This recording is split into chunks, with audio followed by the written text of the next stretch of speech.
എല്ലാ കൂട്ടുകാർക്കും നല്ലൊരു രാത്രി ആശംസിച്ചുകൊണ്ട് നമുക്ക് നേരെ രേവതിയുടെ സച്ചിയുടെയും നാളത്തെ നല്ലൊരു വിശേഷം കേട്ടാലോ. ആദ്യമായി കാണുന്നവരാണെങ്കിൽ ചാനൽ ഇഷ്ടപ്പെട്ട ഒന്ന് സബ്സ്ക്രൈബ് ചെയ്യാൻ മറക്കരുത്.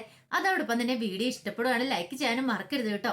നമ്മുടെ മുന്നോട്ടുള്ള യാത്രയിൽ നിങ്ങളുടെ സപ്പോർട്ട് ലൈക്കാണ് നമുക്ക് ഏറ്റവും കൂടുതൽ പ്രചോദനമായി മാറിക്കൊണ്ടിരിക്കണേ. അപ്പൊ നമുക്ക് നേരെ നമ്മുടെ വിശേഷത്തിലേക്ക് അങ്ങോട്ട് പോയാലോ. അങ്ങനെ ഇന്നത്തെ വിശേഷം നമ്മൾ കണ്ടു. സച്ചിക്ക് രവീന്ദ്രൻ കാറൊക്കെ തിരികെ വാങ്ങിക്കൊടുത്തോണ്ട് സച്ചിൻ രേവതി എല്ലാവരും ഭയങ്കര സന്തോഷത്തിലാണ്. പിന്നീട് രേവതി മുറിയിലേക്ക് വരുവാണ്. മുറിയിലേക്ക് വന്നിട്ട് ഫോൺ എടുത്തിട്ട് ലക്ഷ്മിയമ്മേനെ വിളിക്കുകയാണ്. ലക്ഷ്മിയമ്മേനെ വിളിച്ചിട്ട് പറഞ്ഞു, അതെ അച്ഛൻ കാറൊക്കെ സച്ചിന് തിരികെ വാങ്ങിച്ചു കൊടുത്തു എന്നുള്ള ആ സന്തോഷ വാർത്തയൊക്കെ അറിയിക്കുകയാണ്. ഇത് കേട്ടപ്പോൾ ലക്ഷ്മിയമ്മയ്ക്ക് ഭയങ്കര സന്തോഷമായി. പിന്നീട് രേവതി പറഞ്ഞു, ഇവിടുത്തെ പ്രശ്നങ്ങളൊക്കെ ഒന്ന് ഒതുങ്ങിയെന്ന് തോന്നേ, അച്ഛനും ഇപ്പൊ വലിയ കുഴപ്പമില്ല, കാറ് സച്ചിന് തിരികെ കിട്ടി, ദൈവം എന്തായാലും പ്രാർത്ഥന കേട്ടാന്ന് തോന്നേ, ഇത്രയും ദിവസം വല്ലാത്തൊരു വിഷമമായിരുന്നമ്മേ, ഇപ്പോഴെന്താണ് ആ സങ്കടങ്ങളൊക്കെ കുറച്ച് മാറി എന്നൊക്കെ പറയാണ്. പിന്നീട് കുറെ സമയം കൂടെ സംസാരിച്ചിട്ടാണ് രേവതി ഫോൺ കെട്ടിയുന്നത്. ആ സമയം സച്ചി അങ്ങോട്ട് കയറി വന്നു. സച്ചി കേട്ട് ഈ പറയുന്നതൊക്കെ രേവതി ഫോണിൽ കൂടെ സംസാരിക്കുന്നത്. സച്ചിക്കാണെങ്കിൽ വല്ലാത്തൊരു ബുദ്ധിമുട്ട്. ഇനി അവളെ ചെന്ന് അവളുടെ മുഖത്ത് എങ്ങനെ നോക്കും, വല്ലാത്തൊരു ബുദ്ധിമുട്ടായിട്ട് സച്ചി അവസാനം മുറിക്കകത്തേക്ക് കയറി വരുവാണ്. അവളോട് എങ്ങനെ മിണ്ടുന്നേ, ഈയിടെയൊക്കെയാണ് വലിയ വെയിറ്റ് ഇട്ട് മാറി മാറി നിൽക്കുമായിരുന്നു. ഇനിയിപ്പോ അവളുടെ മുഖത്ത് നോക്കാൻ തന്നെ ഒരു മടി. അവസാനം രേവതി തുണിയൊക്കെ മടക്കിക്കൊണ്ടിരിക്കുന്നിടത്തേക്ക് സച്ചി അങ്ങോട്ട് ചെല്ലുവാണ്. സച്ചി എന്നിട്ട് അവിടെയൊക്കെ അങ്ങോട്ടും ഇങ്ങോട്ടും 2-3 വട്ടം നടന്നു. രേവതിയെ ശ്രദ്ധിക്കുന്നുണ്ടായിരുന്നു, പക്ഷെ രേവതി മൈൻഡ് ചെയ്യാതെ അങ്ങോട്ട് ഇരുന്നു. പിന്നീട് വീണ്ടും അങ്ങോട്ടും ഇങ്ങോട്ടും നടക്കുവാണ്. അവസാനം അവിടെ ഇരുന്ന പേഴ്സ് എടുത്ത് പോക്കറ്റിനകത്തേക്ക് വെച്ചു. കുറച്ച് സമയം കൂടെ കഴിഞ്ഞു. ഇവളൊന്നും മിണ്ടുന്നുമില്ല. എന്തേലും ചോദിക്കുവാണെങ്കിൽ എന്തേലും പറയായിരുന്നു, പക്ഷെ പറയണില്ലോ. ഇനിയിപ്പൊ എന്ത് ചെയ്യും? നിവൃത്തിയില്ലാതെ വന്നു കഴിഞ്ഞപ്പോഴത്തേനും സച്ചി എന്ത് ചെയ്യണം, രേവതി മടക്കി വെച്ച തുണിയെല്ലാം കൂടെ എടുത്ത് വലിച്ചു പോക്കിക്കൊണ്ട് മാറ്റി ഇടുകയാണ്. പെട്ടെന്ന് രേവതിക്ക് ദേഷ്യം വന്നു. ഇതെന്താ നിങ്ങളെ കാണിക്കണമെന്ന് ചോദിക്കാം. അത് പിന്നെ ഞാൻ എന്റെ പേഴ്സ് നോക്കിയതാന്ന് പറയണം. രേവതി ഇരുന്നിടത്തുനിന്ന് അങ്ങ് ചാടി എഴുന്നേറ്റു. നോക്ക്, ഞാൻ ഇരിക്കുന്നിടത്തൂടെ വല്ലതും ഉണ്ടോ നോക്കാൻ പറയണം. ഇവിടെ നിങ്ങളുടെ പേഴ്സ് ഒന്നുമില്ല. ഇനിയിപ്പൊ ഈ കട്ടില് മൊത്തം അരിച്ചു പറിക്കാലും ഈ വീട് മൊത്തം അരിച്ചു പറിക്കാലും ആ പേഴ്സ് കിട്ടാൻ പോകത്തില്ലെന്ന് പറയാം. എന്താ അങ്ങനെ പറഞ്ഞേ? നിങ്ങളുടെ പോക്കറ്റിൽ ഇരിക്കുന്ന പേഴ്സ് എങ്ങനെയാ സച്ചേട്ടാ ഇവിടെ കിട്ടുന്നതെന്ന് ചോദിക്കാം. ഓ, ഞാനത് അങ്ങോട്ട് മറന്നു. നിങ്ങൾ കുറച്ചു മുമ്പ് പേഴ്സ് പോക്കറ്റിനകത്തേക്ക് എടുത്തു വെക്കുന്നത് ഞാൻ കണ്ടായിരുന്നല്ലോ എന്ന് പറയണം. ഓ, ഞാൻ ആ കാര്യം മറന്നെന്ന് പറഞ്ഞല്ലോ. ഏതബദ്ധം, ഒരബദ്ധം ഏത് പോലീസുകാരനും പറ്റൂന്ന് പറയണം. ഇത് അബദ്ധം അല്ലല്ലോ പറ്റിയെന്ന് പറയണം. പിന്നീട് രേവതിയോട് സച്ചി പറഞ്ഞു, ആ കൈ കണ്ട് കാണിക്കാൻ പറയണം. എന്തിന് കാണിക്കാൻ പറയണം? രേവതി കൈ രണ്ടും ഇങ്ങനെ നീട്ടി കാണിച്ചു. ഇതെന്താ, വളയിടാൻ വേണ്ടി കൈ തന്നാണോ? ഇങ്ങനല്ല. പിന്നെ സച്ചി തന്റെ ഒരു കൈ ഇങ്ങ് നീട്ടി ഷെയ്ക്ക് ഹാൻഡ് കൊടുക്കുന്നവണക്ക്. ഓ, അതാണ്. രേവതി കൈ നീട്ടി. അപ്പൊ ഷെയ്ക്ക് ഹാൻഡ് കൊടുത്തു. താങ്ക്സ് എന്ന് സച്ചി പറയണേ. എന്തിനാ താങ്ക്സ് പറഞ്ഞെന്ന് ചോദിക്കും. അല്ല, അത് പിന്നെ കാറ് തിരികെ എടുത്ത് തരാനായിട്ട് നീ കാരണമല്ലേ. ഓ, അതുകൊണ്ട് അതിനിപ്പോ താങ്ക്സ് പറയേണ്ട കാര്യമുണ്ടോന്ന് ചോദിക്കും. അച്ഛൻ പറഞ്ഞിട്ടുണ്ട്, നമ്മൾ കാറിൽ ഒരു ഉപകാരം ചെയ്ത് തന്നിട്ടുണ്ടെങ്കിൽ അവരോട് നമ്മൾ താങ്ക്സ് പറയണമെന്ന്. അതുകൊണ്ടാ. ഓ, അതും അച്ഛൻ പറഞ്ഞുകൊണ്ട് മാത്രോ, സ്വന്തമായിട്ട് അങ്ങനെ ഒരു തോന്നലുണ്ടായിട്ടല്ല. കൊള്ളാന്ന് പറയണം. അല്ല, അത് പിന്നെ ഞാൻ വേണ്ട കൂടുതലൊന്നും പറയണ്ടെന്ന് പറയണം. സച്ചി പറഞ്ഞു, ഇപ്പൊ താങ്ക്സ് പറഞ്ഞാണ് അബദ്ധമായി പോയത്. അബദ്ധമായി പോയെന്നല്ല പറഞ്ഞേ, അതൊക്കെ സ്വയം മനസ്സാലെ തോന്നുന്ന കാര്യമാണ്. ഒരാൾക്ക് ഒരാളുടെ ഒരു നന്ദി പറയണമെങ്കിൽ അത് നമ്മുടെ ഉള്ളിൽ തന്നെ തോന്നണം. മറ്റൊരാൾ പറഞ്ഞു പറയിപ്പിക്കുകയല്ല ചെയ്യേണ്ടതെന്ന് പറയണം. ഞാൻ ഏതെങ്കിലും നല്ല പ്രവൃത്തി ചെയ്തിട്ടുണ്ടെങ്കിൽ ആ നല്ലതാണെന്ന് തോന്നുവാണേ മാത്രം ചെയ്യേണ്ട കാര്യമാണെന്ന് പറയണം. അത് കേട്ടപ്പോ സച്ചി പറഞ്ഞു, അതിന് നല്ല പ്രവൃത്തി ചെയ്താലേ. ഓഹോ, അപ്പൊ ഞാൻ നല്ല പ്രവൃത്തി ഒന്നും ചെയ്യുന്നില്ല എന്നല്ലേ സച്ചിയേടൻ പറയണേ? അങ്ങനെ ഞാൻ പറഞ്ഞില്ലോ, പിന്നെ ഇപ്പൊ എന്താ പറഞ്ഞെന്ന് ചോദിക്കും. സച്ചി ആകപ്പാടെ വെട്ടി വീണു. അവസാനം രേവതിയുടെ നല്ലേലും എനിക്കറിയാം എന്തൊക്കെ കാണിച്ചെന്ന് പറഞ്ഞാല് എനിക്ക് അവസാനം വരുമ്പത്തേനും ഈ വഴക്കും ചീത്തയൊക്കെ എനിക്ക് കേൾക്കാനുള്ളെന്ന് പറയണം. അങ്ങനെ നീ പറയരുതെന്ന് പറയണം. പിന്നീട് സച്ചി പറഞ്ഞു, ഒരു കാര്യം ചെയ്യാം, പുറത്തു പോവാന്ന് പറയണം. രേവതി പുറത്തു പോകാൻ എന്തിനാ? ഫുഡ് കഴിക്കാൻ വേണ്ടി പുറത്തു പോകേണ്ട കാര്യമൊന്നുമില്ല, ഞാൻ ഇവിടുന്ന് കഴിച്ചോളാന്ന് പറയാം. അതെന്താ, വല്ലപ്പോഴും അല്ലേ പോകുന്നുള്ളൂ, ഒന്ന് പുറത്തു പോകാന്ന് പറയാ. രേവതി പറഞ്ഞു, വേണ്ട, എനിക്ക് ഈ വീട്ടിലെ ഫുഡൊക്കെ മതി. ഇന്ന് പുറത്തു പോയി ഫുഡൊക്കെ മേടിച്ചു തരും, നാളെ എന്നിട്ട് ചീത്തയായിരിക്കും പറയണേ. വെറുതെ എന്തിനാ സച്ചേട്ടാ ആ വായിരിക്കും ചീത്ത ഞാൻ കേൾക്കുന്നത്? ഇന്ന് സന്തോഷത്തോടെ കൂട്ടിപ്പിടിച്ചോണ്ട് നടന്നിട്ട് 2 ദിവസം കഴിയുമ്പത്തേനും മിക്കവാറും ഓരോന്ന് പറഞ്ഞ് വീണ്ടും വഴക്കുണ്ടാക്കും. എനിക്കതിന് ഒട്ടും താല്പര്യമില്ല, ഞാൻ വരുന്നില്ല എന്ന് പറയണം. ഓ, അപ്പൊ ഇപ്പൊ ഞാൻ നല്ലൊരു കാര്യം ചെയ്യാന്ന് വെച്ചപ്പോ നിനക്ക് അത് ഒട്ടും അങ്ങോട്ട് ഇഷ്ടപ്പെട്ടില്ല അല്ലേന്ന് ചോദിക്കണം. നല്ലൊരു കാര്യം ഇഷ്ടപ്പെട്ടില്ല എന്നല്ല, ഞാൻ പറഞ്ഞല്ലോ എനിക്ക് അതിന് ഒട്ടും താല്പര്യമില്ല എന്ന് പറയണം. വേണ്ടെങ്കിൽ വേണ്ട, നിനക്ക് എന്റെ കൂടെ വരാൻ മടിയാണെങ്കിൽ വേണ്ടാന്ന് പറയണം. മടിയുള്ളതുകൊണ്ടല്ല, സച്ചിയുടെ സ്വഭാവം കൊണ്ടാന്ന് പറയാണ്. അവസാനം സച്ചിക്ക് ദേഷ്യം വന്നു. അതെ, നിന്റെ ഭർത്താവ് വിളിച്ചാൽ നിനക്ക് എന്താ വന്നാ കുഴപ്പം? മര്യാദക്ക് എന്റെ കൂടെ വരാൻ പറയണം. എന്തോ, എങ്ങനെ ഭർത്താവെന്നാ? ഓഹോ, അപ്പൊ കഴിഞ്ഞ ദിവസം അങ്ങനെയൊന്നും അല്ല പറഞ്ഞേ. നീ എന്നെ ഭർത്താവായിട്ട് കണക്ക് കൂട്ടണ്ട, മര്യാദയ്ക്ക് ഇവിടെ എവിടെയും ചുരുണ്ട് കൂടിക്കണം, ഉള്ള കഞ്ഞിയും കുടിച്ച് കിടന്നോണം എന്നൊക്കെയാണല്ലോ പറഞ്ഞേ. ഇപ്പൊ പെട്ടെന്ന് എങ്ങനെയാ എന്റെ ഭർത്താവ് എന്ന് ചോദിക്കുക? അത് പിന്നെ അപ്പോഴത്തെ ദേഷ്യത്തിൽ അങ്ങോട്ട് പറഞ്ഞാന്ന് പറയാം. ഓഹോ, സച്ചേണ് ദേഷ്യം വരുമ്പോഴത്തേനും എന്ത് വേണമെങ്കിലും വായ തോന്നെല്ലാം വിളിച്ചു പറയാല്ലേ, ബാക്കിയുള്ളവർക്കൊന്നും പറ്റത്തില്ലല്ലേന്ന് ചോദിക്കണം. അല്ല അത് പിന്നെ ഞാന് വേണ്ട, കൂടുതലൊന്നും പറയണ്ടെന്ന് പറയണം.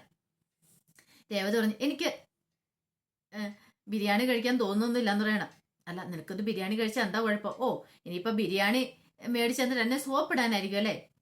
ഈ നമ്മൾ കണ്ടില്ലേ ഈ പട്ടിക്കുട്ടീനെയൊക്കെ എല്ലും കഷ്ണം കാണിച്ച് വിളിക്കുന്നത് എന്ന് പറഞ്ഞ പോലെ എന്നെ അതുപോലെ ബിരിയാണി കാണിച്ച് കൊതിപ്പിച്ച് അങ്ങോട്ട് വിളിച്ചോണ്ട് പോയി സോപ്പിടാന്ന് കരുതിയിട്ടല്ലേന്ന് ചോദിക്കാം. ഇതോടൊപ്പം സച്ചു പറഞ്ഞു അതൊന്നും അല്ലാന്ന് പറയണം. രേവതി പറഞ്ഞു അതെ എനിക്കിപ്പോ ബിരിയാണി ഒന്നും വേണ്ട, എനിക്ക് വേണ്ട എന്താണെന്നറിയാവോ, ഒരു സ്ഥലം വരെ പോണെന്ന് പറയണേ. എവിടെ? അതൊക്കെ ഉണ്ട്, എന്നെ കൊണ്ടുപോകുന്ന ചോദിക്കാം. എന്തേലും ആട്ടെ കൊണ്ടാകാന്ന് സച്ചി പറയണം. അങ്ങനെ അവസാനം രേവതി സച്ചിയും കൂടെ റെഡിയായി പോവാണ്. അങ്ങനെ കാറിൽ പോകുന്ന സമയത്ത് സച്ചി ചോദിച്ചു നമ്മളിത് എങ്ങോട്ടാ പോണെന്ന് ചോദിക്കാം. എന്റെ കൂടെ വന്നാ മതി എന്ന് പറയണം. അപ്പൊ രേവതി ഇങ്ങനെ വഴി പറഞ്ഞു കൊടുത്തോണ്ടിരിക്കുക. അപ്പൊ സച്ചി ഇടയ്ക്കിടയ്ക്ക് രേവതിനെ ഇങ്ങനെ പാളിപ്പാളി നോക്കുന്നുണ്ട്. എന്താ നോക്കണെന്ന് ചോദിക്കും. ഒന്നുമില്ല, ഞാൻ റോഡിൽ നോക്കിയതാന്ന് പറയും. റോഡിൽ നോക്കിയാൽ നേരെ നോക്കിയാ പോരെ, അതിന് ഇങ്ങോട്ട് നോക്കിയാൽ ചെരിഞ്ഞ് നോക്കേണ്ട കാര്യമില്ല, നേരെ നോക്കി വണ്ടി ഓടിക്കുന്ന പറയണം. ഓ എനിക്ക് നേരെയൊക്കെ നോക്കി വണ്ടി ഓടിക്കാൻ അറിയാന്ന് പറയണം. കുറെ സമയം പോയി കഴിഞ്ഞ് സച്ചു ചോദിച്ചു നീ എങ്ങോട്ടേ പോണേന്ന് ചോദിക്കണം. അതൊക്കെ ഞാൻ പറഞ്ഞുതരാം, ഞാൻ പറയുന്ന വഴിയെ അങ്ങോട്ട് പോയാൽ മതി എന്ന് പറയാം. കുറച്ച് സമയം ലെഫ്റ്റ് പറയും, പിന്നെ റൈറ്റ് പറയും. സച്ചിക്കൊന്നും മനസ്സിലാകുന്നില്ല എങ്ങോട്ടാ പോണേന്ന്. അവസാനം രേവതി പറഞ്ഞു അതെ ഞാൻ വേറൊരു അടുത്തേക്കും അല്ല പോണേ, ചില സമാധാനത്തിന് വേണ്ടിയാന്ന് പറയണം. സമാധാനത്തിനോ? ഓഹോ അപ്പൊ എന്നെ മദ്യഷോപ്പിലേക്കാണോ പോണെന്ന് നിൽക്കും. ആഹാ അപ്പൊ മദ്യഷോപ്പിലേക്ക് വല്ല സച്ചേണ്ട സമാധാനം കിട്ടുന്നല്ലേ, ഇനി അതിന്റെ ആ വാതക്കൽ അങ്ങനെ കാല് കുത്തിയിട്ടുണ്ടെങ്കിൽ കാണിച്ചു തരാന്നൊക്കെ രേവതി പറയണം. പിന്നെ എങ്ങോട്ടാ പോണേ? വണ്ടി നേരെ വിട്, ഞാൻ പറയാന്ന് പറയണം. അങ്ങനെ കുറെ ദൂരം കൂടെ ചെന്ന് കഴിഞ്ഞപ്പോഴത്തേനും ഒരു ക്ഷേത്രത്തിന് മുന്നിൽ വണ്ടി നിർത്തുകയാണ്. ഇങ്ങോട്ടാണോ വന്നേ? അല്ല ഇവിടെ എങ്ങോട്ടാ വന്നേ? ഇപ്പം മനസ്സിലായില്ലേ സമാധാനം കിട്ടുന്ന എന്തിനാന്ന്? ഓ ഇത് അങ്ങോട്ട് നേരത്തെ പറഞ്ഞാൽ പോരായിരുന്നോ, ഇത്ര ബിൽഡപ്പിന്റെ ആവശ്യം ഉണ്ടായിരുന്നു ചോദിക്കും. പിന്നീട് സച്ചിൻ രേവതി ഇറങ്ങണം. ഇറങ്ങി കഴിഞ്ഞപ്പോഴത്തേനും രേവതി പറഞ്ഞു അതെ ഞാനൊരു നേർച്ച അറിഞ്ഞിട്ടുണ്ടായിരുന്നു, സച്ചിന്റെ കാറും തിരികെ കിട്ടി, അച്ഛന് പെട്ടെന്ന് സുഖമാകണമെങ്കിൽ ഇവിടെ വന്നേക്കാന്ന്. അപ്പൊ എന്റെ പ്രാർത്ഥനയെല്ലാം ഭഗവാൻ കേട്ടു, അപ്പൊ അതുകൊണ്ടാണ് ഇങ്ങോട്ട് വന്നേന്ന് പറയണം. സച്ചി ഒരു കാര്യം ചെയ്യ, നീ പോയി തൊഴുതിട്ട് വരാൻ പറയണം. തൊഴുതിട്ട് വരാനോ? ഞാനോ? അപ്പൊ സച്ചേട്ടൻ വരുന്നില്ലേ നിൽക്കും. ഞാൻ ഇവിടെ നിന്നോളാന്ന് പറയാ. അത് പറ്റില്ല, സച്ചേട്ടനും കൂടെ വേണമെന്ന് പറയാ. സച്ചേട്ടൻ അങ്ങോട്ട് നോക്കാൻ പറയണ. എന്ത്? ഇതങ്ങ് നോക്ക്. അപ്പൊ നോക്കിക്കഴിഞ്ഞപ്പോ സച്ചി നോക്കിക്കഴിഞ്ഞപ്പോഴത്തേനും ഭർത്താവ് ഭാര്യനെ എടുത്തോണ്ട് പോന്നു. ഇതെന്ത് പറ്റി? അവർക്ക് കാലിന് എന്തേലും വയ്യായി ഉണ്ടായിരിക്കുമല്ലേ, ദൈവമേ പാവം, അതുകൊണ്ട് ആ ഭർത്താവിനെ സമ്മതിച്ചു കൊടുത്തിരിക്കുന്നൊക്കെ പറയണം. അപ്പൊ രേവതി പറഞ്ഞു കുറച്ചുകൂടെ മുന്നോട്ട് നോക്കാൻ പറയണം. അവിടെ നോക്കിയപ്പോ അതുപോലെ തന്നെ വീണ്ടും അതിന് മുമ്പ് അതുപോലെ തന്നെ. അപ്പൊ കുറെ പടിക്കെട്ടുണ്ട്. അപ്പൊ ഓരോരുത്തരെയും എടുത്തോണ്ട് പോവാ. ഇതെന്ത് പറ്റി? എല്ലാവരുടെ ഭാര്യമാർക്ക് എന്തോ വയ്യായികയാണല്ലോ, ഇവിടെ ഈ വയ്യാത്തവരൊക്കെയാണ് ഇങ്ങോട്ട് വരുന്നതെന്ന് ചോദിക്കുക. രേവതി പറഞ്ഞു അതല്ല, ഇവിടെ ഇങ്ങനെയാന്ന് പറയണേ. എന്ത്? ഭർത്താക്കന്മാര് ഭാര്യമാരെ എടുത്തോണ്ട് പോണെന്ന് പറയാ. എടുത്തോണ്ട് പോണെന്നോ? കൊള്ളാം, നിസാര പടിക്കെട്ടൊന്നും അല്ല, കുറെ ഉണ്ടെന്ന് പറയണ. ഇതിപ്പോ പള്ളിമല കയറുന്ന പോലെ ഉണ്ടെന്ന് പറയണം. അതെ സച്ചേട്ടൻ റെഡി ആയിക്കോളാൻ പറയണ. ഞാനോ? ഞാൻ എടുക്കാന് നിന്നെയാ? നല്ല കഥയെ, എന്നെ കൊണ്ടും പറ്റില്ല എന്ന് പറയണ. അത് പറഞ്ഞിട്ട് കാര്യമില്ല, നേർച്ച അറിഞ്ഞേക്കുന്ന കാര്യമില്ലേ, അപ്പൊ ഇവിടെ വന്നാ ഇങ്ങനെയാന്ന് പറയണം. എന്റെ പൊന്നു രേവതി, നിനക്കിതൊക്കെ പറയാം, നിന്റെ വെയിറ്റ് നേരത്തെ വീട്ടിൽ വന്നതിനേക്കാളും കുറച്ചുകൂടെ വെയിറ്റ് നിനക്ക് കൂടിയിട്ടുണ്ടെന്ന് പറയണം. രേവതി പറഞ്ഞു അതൊന്നും പറഞ്ഞിട്ട് കാര്യമില്ല, സച്ചേട്ടൻ്റെ അടുത്തേ മതിയാവുള്ളൂ എന്ന് പറയണം. പിന്നീട് രേവതി അങ്ങനെ നിൽക്കുമ്പോഴത്തേനും സച്ചു പറഞ്ഞു എന്നെ കൊണ്ട് പറ്റില്ല എന്ന് പറഞ്ഞു നിന്നപ്പോ രേവതി പറഞ്ഞു അതെ ഭഗവാന്റെ മനസ്സ് ധ്യാനിച്ച് അങ്ങോട്ട് എടുത്തോ, വെയിറ്റ് ഒന്നും തോന്നത്തില്ലെന്ന് പറയാ. അതിന് ഭഗവാനല്ലോ എടുക്കുന്നേ, വെയിറ്റ് വന്നു ഞാൻ അല്ലേ എടുക്കുന്നേ, അപ്പൊ എനിക്കല്ലേ മടുക്കോളെന്ന് ചോദിക്കണം. ഇതാ പറഞ്ഞത്. അവസാനം സച്ചിക്ക് വേറെ നിവൃത്തിയില്ല. സച്ചി ഇങ്ങനെ നിന്ന് കഴിയുമ്പത്തേനും ഒരു പുള്ളിക്കാരൻ അങ്ങോട്ട് വന്നിട്ട് എന്ത് പറ്റി? ഭാര്യനെ എടുക്കുന്ന കാര്യം ഓർത്ത് കഴിയുമ്പത്തേനും ഓടാൻ തോന്നുവാണെന്ന് ചോദിക്കും. ഇത് കേട്ടപ്പോ സച്ചു പറഞ്ഞു അത് പിന്നെ ഞാൻ സാധാരണഗതിയിൽ ഇങ്ങനെ ഇവിടെ വന്നു കഴിയുമ്പത്തേനും പകുതി ആൾക്കാരും എടുക്കാതെ എസ്കേപ്പ് ആവുക ചെയ്യുന്നതെന്ന് പറയണം. പിന്നെ അല്ലാതെ എടുക്കുന്നവരും ഉണ്ടെന്ന് പറയാണ്.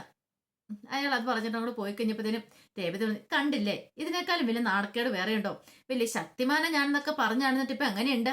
അവസാനം സച്ചു പറഞ്ഞു ശരിയെന്ന് പറയണം. അങ്ങനെ രേവതിനെ കോരി എടുക്കണം. എന്റെ അമ്മേ ഇതെന്തൊരു വെയിറ്റ് അത്, ഒരു 10 കിലോ കൂടെ കൂടിയതുപോലെ എനിക്ക് തോന്നുവാന്ന് പറയണം. രേവതി പറഞ്ഞു കൂടിയിട്ടൊന്നും ഇല്ലാന്ന് പറയണം. അങ്ങനെ സച്ചി എടുത്തോണ്ടങ്ങ് പോവാണ്. എടുത്തോണ്ട് പോയി കഴിഞ്ഞപ്പോഴത്തേനും സച്ചു പറഞ്ഞു ഏത് സമയത്താണോ എന്തോ പുറത്ത് വരണമെന്ന് പറയാൻ തോന്നിയത്, ഇതിനേക്കാളും പേര് ഞാൻ എല്ലോടെയും പോകുന്നതായിരുന്നു, ഇതിന് മാത്രം എന്ത് പാപമാണോ ഭഗവാനെ ഞാൻ ചെയ്തതെന്ന് ചോദിക്കണം. രേവതി പറഞ്ഞു അതെ ഇത് പാപമൊന്നും അല്ല, ഞാൻ നേർച്ച നടന്നതിന്റെ ബലവാ ഇത്രയും പെട്ടെന്ന് കാര്യങ്ങളൊക്കെ നടന്നേന്ന് പറയണം. ഇനി ഇങ്ങനത്തെയുള്ള നേർച്ചകളൊന്നും നേരല്ല കേട്ടോ, ഇനി ഇങ്ങനത്തെ നേർച്ചകളും നടന്നിട്ടുണ്ട്, എന്നെ കൊണ്ട് പറ്റില്ല ഈ വെയിറ്റ് താങ്ങാനായിട്ട്, ഇതിപ്പോ അവിടം വരെ എത്തില്ല എന്ന് തോന്നേ, അതിനു മുമ്പ് ഞാൻ താഴെ ഇടുന്ന ലക്ഷണം കാണുന്നുണ്ട്. രേവതി പറഞ്ഞു താഴെ ഇടല്ല, അങ്ങനെ എന്തെങ്കിലും ഉണ്ടെന്ന് പറഞ്ഞേക്കണം കേട്ടോ, ദൈവത്തെ ഓർത്ത് പണി നന്നേക്കരുതെന്ന് പറയണം. കുറച്ചെത്തിയപ്പോ തന്നെ സച്ചി മടുത്തു. രേവതിക്ക് മനസ്സിലായി. രേവതി ഇതിനെ കണ്ട് സച്ചി പറഞ്ഞു നല്ല സുഖിച്ചങ്ങോട്ട് ഇരിക്കുവല്ലേന്ന് ചോദിക്കുകയാണ്. രേവതി പറഞ്ഞു പിന്നല്ലാതെ ഇങ്ങനെയൊക്കെ അല്ലേ ഒരു പണി തരാൻ പറ്റുമോ എന്ന് ചോദിക്കുകയാണ്. അങ്ങനെ അവരങ്ങോട്ട് പോവാണ്. അപ്പൊ അതിന്റെ വിശേഷങ്ങളൊക്കെ നാളെ നമ്മൾ കാണുന്നത്. ഇതിന്റെ ബാക്കി വിശേഷങ്ങളായിട്ട് നാളെ വരാട്ടോ. ഒരിക്കൽ കൂടി എല്ലാവർക്കും നല്ലൊരു രാത്രി ആശംസിച്ചുകൊണ്ട് നിർത്തുന്നു. നന്ദി.